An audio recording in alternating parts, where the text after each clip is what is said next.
You all good? All right. Coach, you ready? Yeah. Okay, we're ready to begin here. First, Coach Bieber will make an opening statement, then we'll open up for questions. Please use the raise hand function, as you all know how. Coach? Yeah, first of all, congratulations to Tennessee. They played well, obviously, and we didn't play good enough. Proud of our guys and the way they competed in the second half and really throughout the game. They competed hard, but that second half, really proud of the effort and a lot to build upon. Certainly not the start that we wanted. That first quarter went about as bad as it could have gone. That starts with me. We had a unbelievably great week of practice. Really the best week of practice we've had, the most physical week of practice we've had. Unbelievable Friday walkthrough, great meetings in the hotel last night, great meetings and focus this morning. Our guys were certainly, we felt prepared to play and ready to handle the tempo. Obviously, we didn't do a great job handling the tempo early in the game, and that got us. And we talked about it, being able to handle the tempo and settle down, and we did as the game went on, but just dug ourselves too big a hole early in the game. So we got to do a better job of starting fast. That's not the last team we're going to see that goes fast and tries to run a lot of plays, but so proud of our defense in the second half. I mean, I think we forced 2 3-and-outs to start the second half and then got a stop on the third drive, if I'm not mistaken, held them to 7 points in the second half. Offensively, did a lot of good things, just shot ourselves in the foot at times again in the second half. Got to tackle better than we did in the first half. Gave up some explosive runs in the first half. Just a lot of the stuff that you can't do against this team.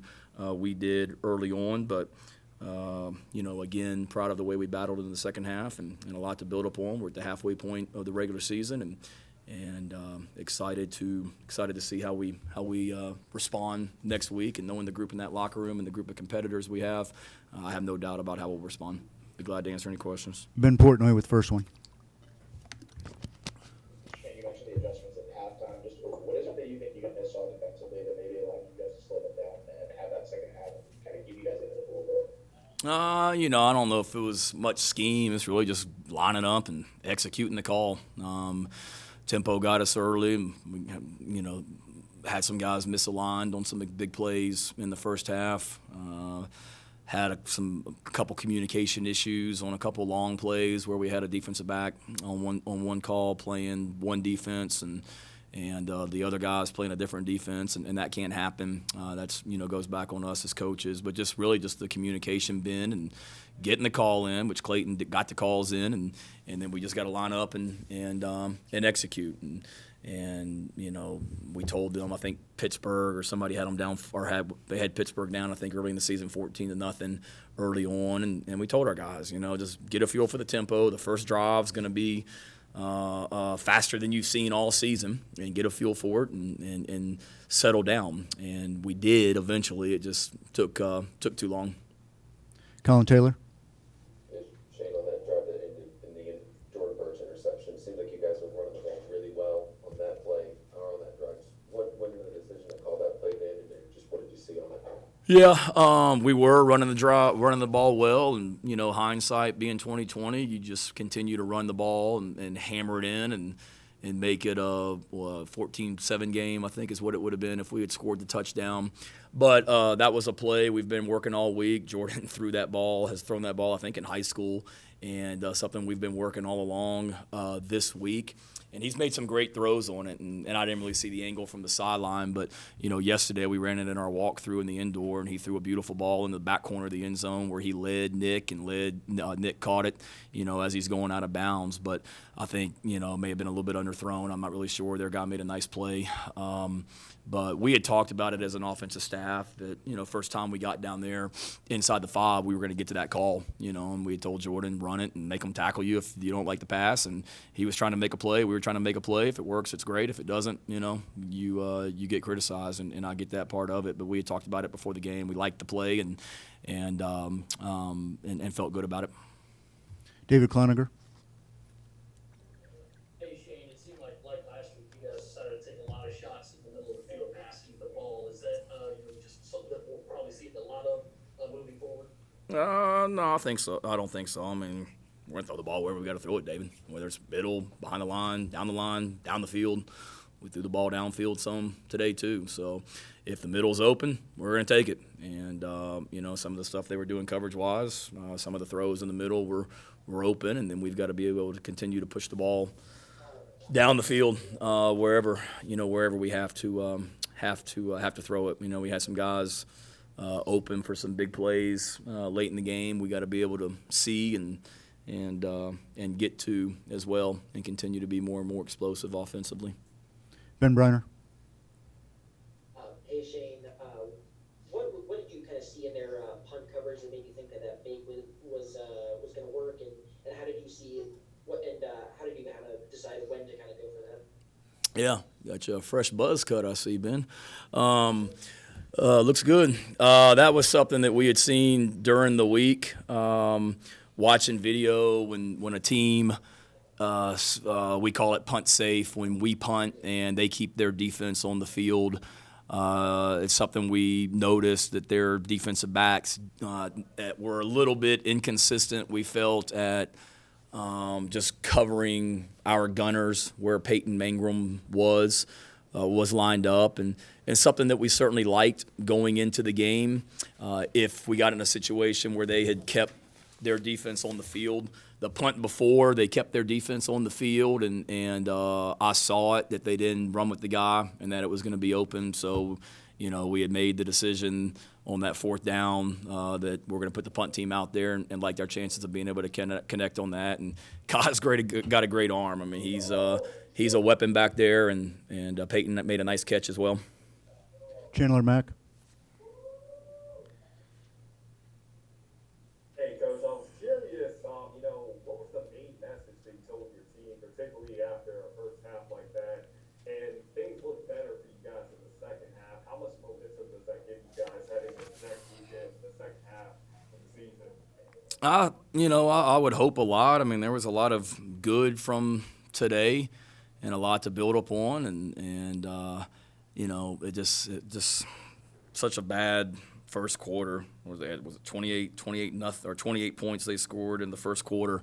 As good as we've been on defense, and then offensively just weren't great early on. But our message at halftime was, Chandler, I mean, we felt extremely confident as a football team coming into this game. And I told those guys at halftime that the reason I felt so confident going into the game, I still felt the same way. The same reasons I felt confident going into it because of our team.